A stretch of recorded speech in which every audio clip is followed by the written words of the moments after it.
Dhiren રાધેજા officially YouTube ચેનલને subscribe કરો અને થોડી પળો ખુશીઓથી ભરો.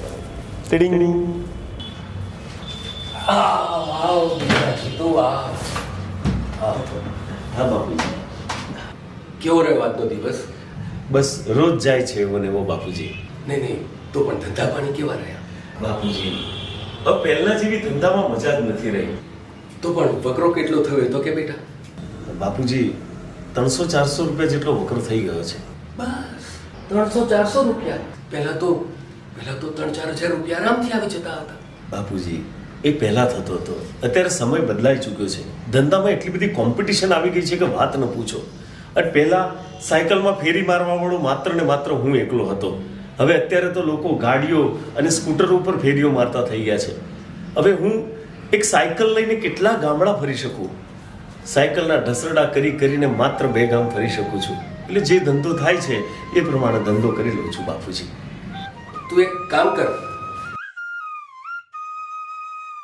આ 10,000 રૂપિયા રાખ. શાના માટે છે બાપુજી? દીકરા, આ રૂપિયાથી તું એક સેકન્ડ હેન્ડ સ્કૂટી કે લ્યુના લાવી દેજે, એટલે તારો સમય પણ નહીં બગડે અને તને મહેનત પણ નહીં પડે. લે રાખ દીકરા.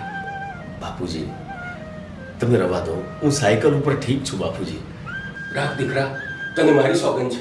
બાપુજી તમે સમ આપો છો એટલે હું લઉં છું. બાપુજી રૂપિયા કમાવા કેટલી મહેનત કરવી પડે છે એ ખબર છે? રૂપિયા વાપરવા માટે હોય છે, ઉડાવવા માટે નથી હોતા. રોહન, આ રૂપિયા હું એને ઉડાવી મારવા માટે નથી આપતો. એ બિચારો આખો દિવસ સાયકલ લઈને ઢસરડા કરે છે, એટલે એને એક સેકન્ડ હેન્ડ સ્કૂટી ખરીદવા માટે પૈસા આપું છું. શું કાઢી લેશે? ના શું કાઢી લેશે સ્કૂટી લઈને? આટલા વર્ષોમાં શું કાઢી લીધું? રોહન, મોં સંભાળીને વાત કર. તારો મોટો ભાઈ છે અને આ ઘર ઉપર પહેલો હક એનો છે. હા, અને હું આકાશમાંથી પડ્યો છું. આ ઘર પર પહેલો અધિકાર મારો છે, કારણ કે હું આ ઘરનો કમાનો દીકરો છું. રોહન, આ ઘર કઈ તારા એકલાની કમાણી ઉપર નથી ચાલતું, આપણા બધાની સહિયારી કમાણી ઉપર ચાલે છે. અને બીજી વાત, આ પૈસા હું તારી કમાણીના નથી આપતો. મારું જે પેન્શન આવે છે ને, એ પેન્શનમાંથી મેં થોડા કરીને બચાવ્યા છે, એમાંથી આપું છું. પેન્શન? કેટલું છે પેન્શન? 3,000 રૂપિયા. બાપુજી તમારા બંનેની કમાણી ભેગી કરીએ ને તો રસોડાનો ખર્ચ પણ ના નીકળે. નથી લેવાની સ્કૂટી?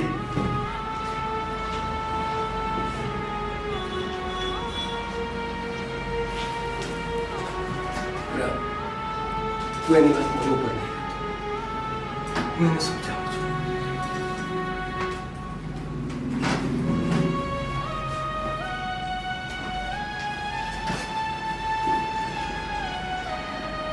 લો પાણી પી લો.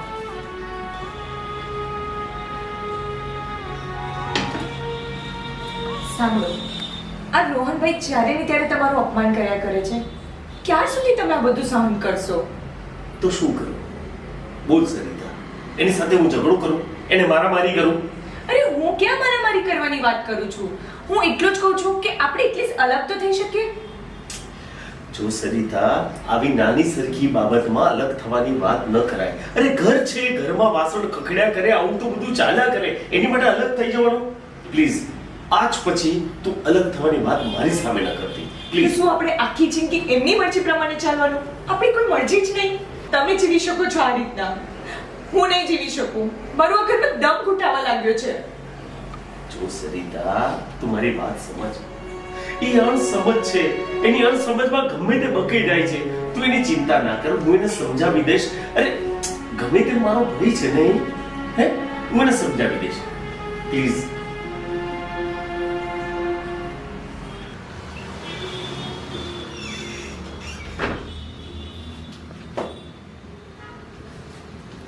ભાભી, તું અહીંયા જ બેઠી છે આરતી?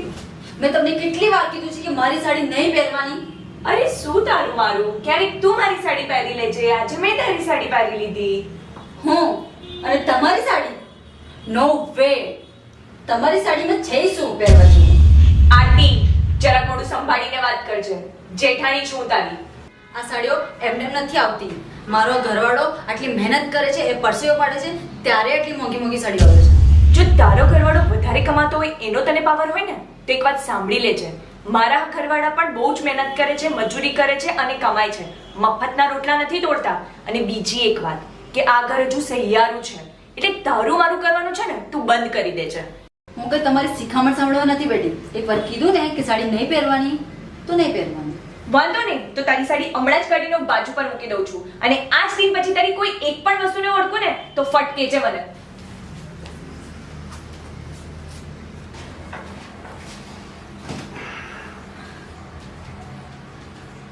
એ શું થયું? કેમ રડે છે? બીમાર છે? કાંઈ નહીં, જવા દો. નહીં, મને કે શું થયું? ચાલ બોલ. અરે હું કહીશ ને તો બી તમે મારા પર જ અકળાશો, તો છોડે વાત. સરિતા, તને મારા સમજે શું થયું એ તું મને કે ચોખ્ખે ચોખ્ખું. આરતી, તમારા ભાઈની બહુ, આજે મેં એક સાડી શું પહેરી લીધી કે એને મારું કેટલું બધું અપમાન કરી નાખ્યું. ન બોલવાના શબ્દો આજે મને બોલી ગઈ છે. અને આજે એને ઊભા ને ઊભા એની સાડી મારા પાસેથી ઉતરાવી. હદ કરી નાખી છે આ લોકોએ.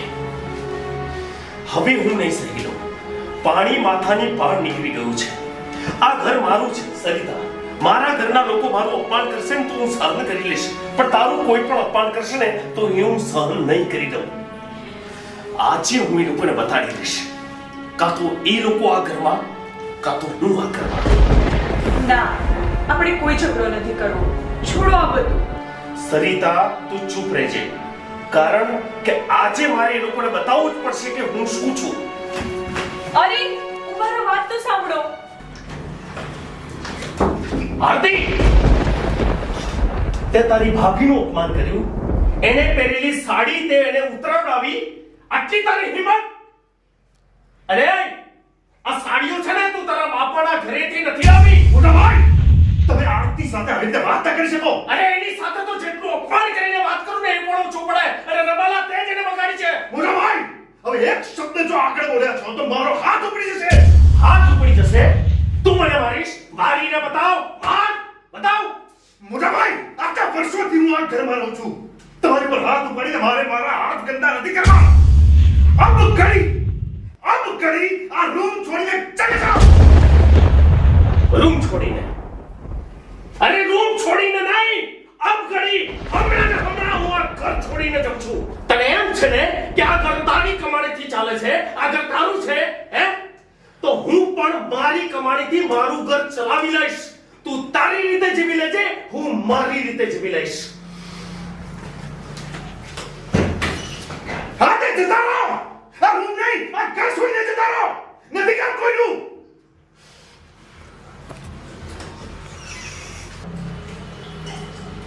રોહન, અમે શું સાંભળ્યું રોહન? જીતુ ઘર છોડીને ચાલ્યો ગયો. તો જવા દો.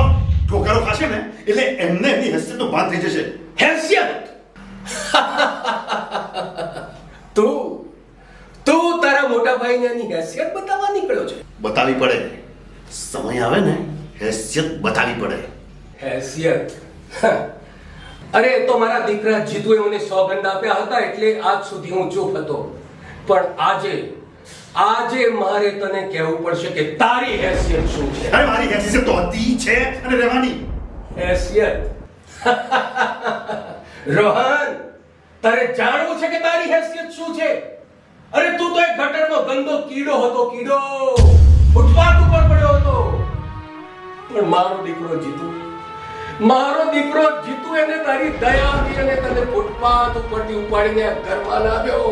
અને તને ભણાવવા માટે એ પોતે ન ભણ્યો અને કાળી મજૂરી કરતો રહ્યો. એ જ જીતુને, એ જ મારા દીકરાને જે આજે મારા ઘરમાંથી બહાર કાઢી મૂક્યો. હું તમારો દીકરો નથી બાપુજી. ના, તું મારો દીકરો નથી રોહન. મારો દીકરો તો જીતુ છે, જીતુ. મારાથી બહુ મોટી ભૂલ થઈ ગઈ છે. દેવ જેવા મારા મોટા ભાઈને મારા અભિમાનના કારણે આ ઘર છોડવું પડ્યું. પણ તમે ચિંતા ન કરશો, હું ગમે તે કરીશ અને મોટા ભાઈને આ ઘરમાં પાછા લાવીશ.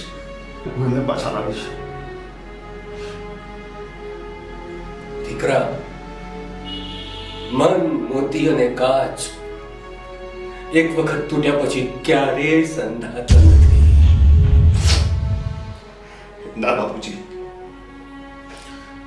વર્ષો જૂની આ કહેવતને હું બદલીને બતાવીશ.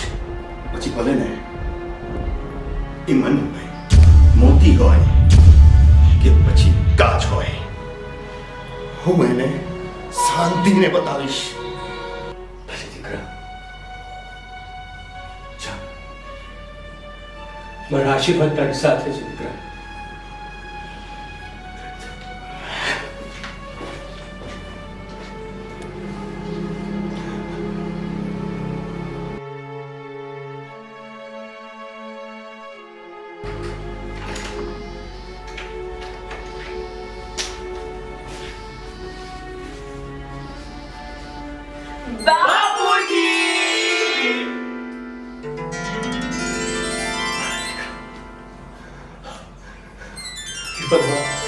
હે ભગવાન, તે અમારા સૌની લાજ રાખી.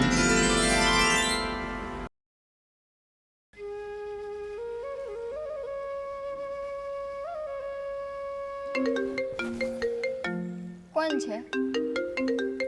જીતુ કુમારનો. ચોખ્ખી ના પાડી દેજો. હા. હલો, હલો, હાજી હું બોલું છું. જીતુ કુમાર. હા, બોલો બોલો. હાજી, તો પછી ક્યારે મોકલો છો એને? જો જીતુ કુમાર, હું આમ ગોળ ગોળ ફેરવીને વાત કહેવા નથી માગતો.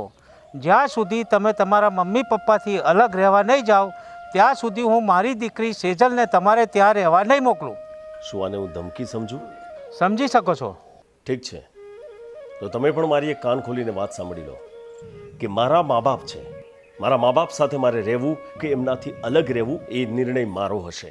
અને બીજી વાત કે હવે પછી જે કંઈ પણ ઘટના ઘટશે તો જે કંઈ પરિણામ આવશે એના જિમ્મેદાર ફક્ત અને ફક્ત તમે હશો.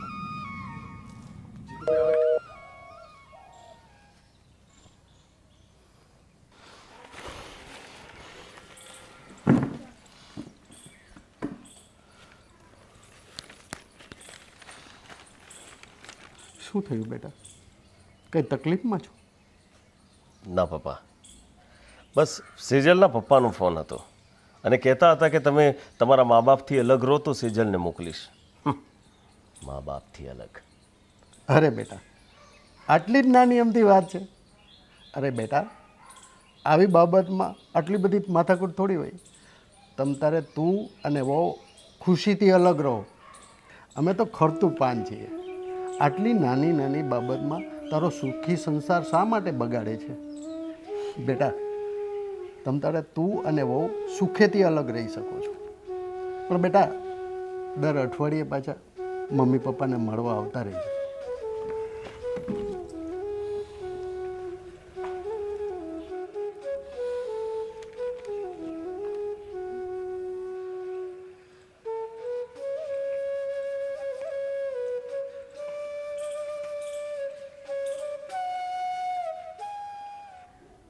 મારી જિંદગી પર જેના અગણિત ઉપકાર છે એવા મારા મા બાપ. એમણે એમની જરૂરિયાતો ઉપર કાપ મૂકી અને મારા મોજ શોખ પૂરા કર્યા. જ્યારે જ્યારે હું રડતો ત્યારે મારા પપ્પાએ મને હસાવવાની કોશિશ કરી છે. જ્યારે જ્યારે હું હિંમત હારી જતો, તૂટી જતો, ત્યારે એમણે મારા ખભા ઉપર હાથ મૂકી અને મને તાકાત આપી છે, હિંમત આપી છે. અરે હું તો છું એમના ગળપણની લાકડી, બીજું કોણ છે એમની પાસે? અને મારા સસરા મને એમને છોડી દેવાનું કહે છે. અરે આવું બોલવાનો અધિકાર એમને આપ્યો કોણે? મારા લગ્ન તો માત્ર 4 વર્ષ પહેલા જ થયા છે, પણ મારા મા બાપે મને 28 વર્ષથી સાચવ્યો છે. તમે જો તમારી દીકરી આપી છે ને, તો મારા મા બાપે પણ તમને ભણેલો અને સંસ્કારી દીકરો આપ્યો છે. અને તમને આવું કહેવાનો અધિકાર કોણે આપ્યો કે તમે તમારા મા બાપને છોડીને એકલા રહેવા જતા રહો? આવું ગેરવર્તન અને આવી ગંદી વાણી હું ક્યારેય સહન નહીં કરી લઉં. ક્યારેય નહીં. નહીં છોડું હું મારા મા બાપને. નહીં છોડું. બસ બેટા બસ.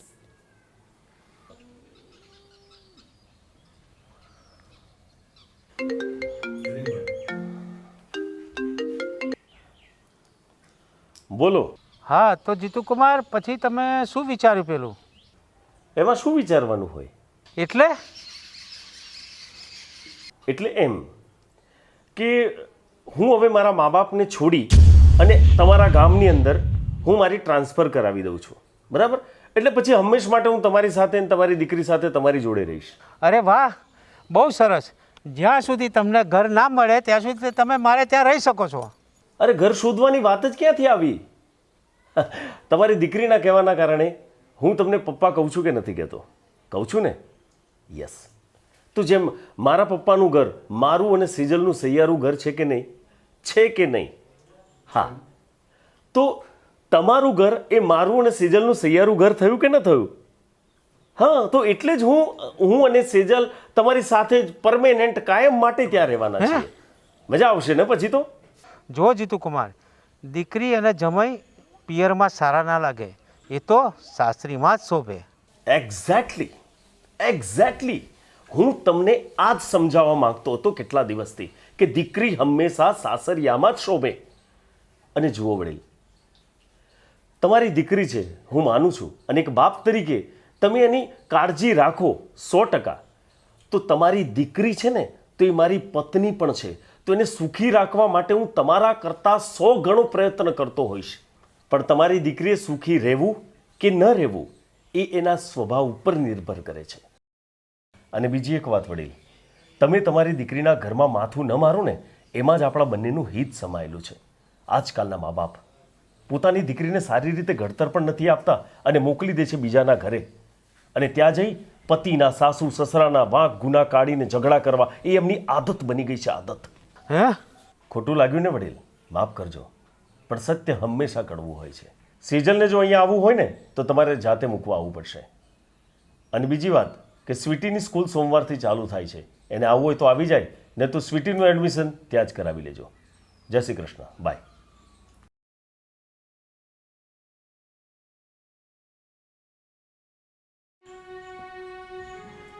વાહ દીકરા વાહ, મને તારા ઉપર આ જ અપેક્ષા હતી. આજે તું જે બોલ્યો છે ને, મારી છાતી ગજગજ ફૂલે છે. અને તને પણ કહું છું કે તું કારણ વગરની કચકચ કરીને આપણા સુખી સંસારમાં આગ હવે નહીં લગાવતી. જીતુની માં, હવે જમાનો બદલાઈ ગયો છે. જમાનો બદલાઈ ગયો છે.